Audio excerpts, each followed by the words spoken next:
آپ کی عمر جتنی بھی ہو جائے، ماں باپ کی شفقت اور محبت آپ کے ساتھ قائم رہتی ہے، وہ کبھی آپ سے جدا نہیں ہوتی۔ ایک لمحے کے لیے بھی ان کی محبت کا آپ کے ساتھ فاصلہ نہیں ہوتا۔ بعض اوقات ہماری سوسائٹی میں کلچر میں ایک خرابی ہے، اس میں بھی چونکہ تعلیم و تربیت نہیں ہے، والدین کو بھی کسی نے تربیت نہیں دی۔ جب شادی ہو جاتی ہے تو پھر ہم اس محبت میں نہیں چاہتے کہ میرے بیٹے کی بیوی شریک ہو جائے، وہ محبت شیئر ہو جائے۔ پھر بیٹا بیوی کے ساتھ آرام سے بیٹھا ہو اور ماں بوڑھی ہو جائے تو وہ بھی اس کو گھور کے دیکھتی ہے، کہتی ہے کہ یہ اس کے کانوں میں کیا بات کر رہا ہے، میرے ساتھ اس طرح جڑ کے کیوں نہیں بیٹھتا۔ شوہر بیوی کو سیر پہ لے کے باہر چلا جائے تو ماں پریشان ہوتی ہے، مجھے کیوں نہیں ساتھ لے کے گیا، اکیلے کیوں پھر رہے ہیں۔ یہ ایک بشری کمزوریاں ہیں، پھر ان کا ظہور شروع ہو جاتا ہے، بشری کمزوریوں کا ان کا ظہور شروع ہو جاتا ہے۔ اس سے پھر وہ بیٹے کی ازدواجی زندگی میں ایک مداخلت کا عمل شروع ہو جاتا ہے، تلخیاں پیدا ہونی شروع ہو جاتی ہیں، یا وہ ادھر خرابی کرے گا یا ادھر خرابی کرے گا۔ اب یہ ایک الگ سبجیکٹ ہے، اس سبجیکٹ کے پیچھے پورا معاشرہ ہے۔ بچپن سے وہ جو ماں باپ ہے وہ بھی تو کبھی بچے تھے، نوجوان تھے، کسی نے ان کو تعلیم نہیں دی، تربیت نہیں دی، حقوق نہیں سکھائے، واجبات نہیں سکھائے، ان میں عدل قائم کرنا، اعتدال قائم کرنا نہیں سکھایا۔ یہ میرا حق ہے، یہ میرے بیٹے کی آنے والی بیوی کا حق ہے، یہ اس کی اولاد کا حق ہے۔ یہ نہیں سکھایا کہ توازن رکھنا ہے میرے بیٹے نے، کہیں ایسا نہ ہو کہ میرا حق ادا کرتے کرتے بیوی کا حق تلف کر دے اور اللہ کے حضور گرفت ہو جائے اس کی، میرا حق ادا کرتے کرتے والدین کا، اولاد کا حق تلف کر دے، وہ بگڑ جائیں، اللہ کے حضور گرفت میں آ جائے اور دوزخ میں جا کے پھینکا جائے۔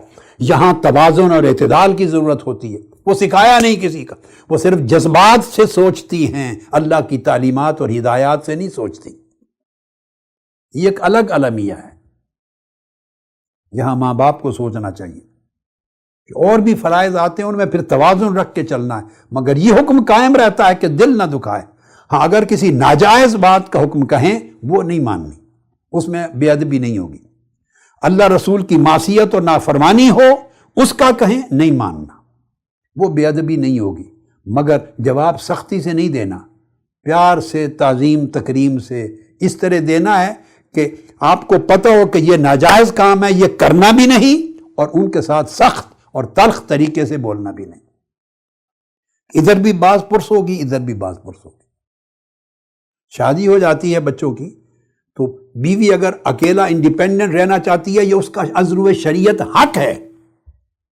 والدین کا یہ حق نہیں ہے کہ جبراً ایکسٹینڈڈ فیملی میں گھر میں ٹھہرائیں اور بچہ مجبور ہو کہ نہیں میری ماں کا حکم ہے، میرے باپ کا حکم ہے، ہم نے گھر میں ہی رہنا ہے۔ یہ بیوی کو حق ہے اس کو سکنا مہیا کرنا۔ والدین اصرار کریں اور بیوی اصرار کرے تو پھر یہاں اللہ کی شریعت مقدم ہوگی، اس کو سکنا دینا ہوگا انڈیپینڈنٹ۔ جس عمل میں اللہ کی معصیت اور نافرمانی آ جائے، دوسرے کی حق تلفی آ جائے، دوسرے کے ساتھ ظلم آ جائے، اس پر عمل نہیں کرنا۔ لا طاعۃ لمخلوق فی معصیت الخالق۔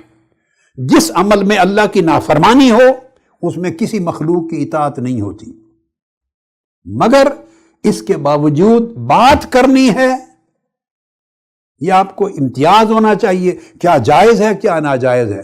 اگر وہ ناجائز کا کہہ رہی ہے والدہ یا والد تو آپ نہیں کر سکتے، وہ ناجائز کرنا وہی ہے جو اللہ نے فرمایا، اللہ کے رسول نے، شریعت نے، مگر بات کرتے ہوئے اس کو سختی سے جواب ان کو نہیں دینا، تلخی سے نہیں دینا کہ دل ٹوٹے، اس میں بھی احسان کا رویہ۔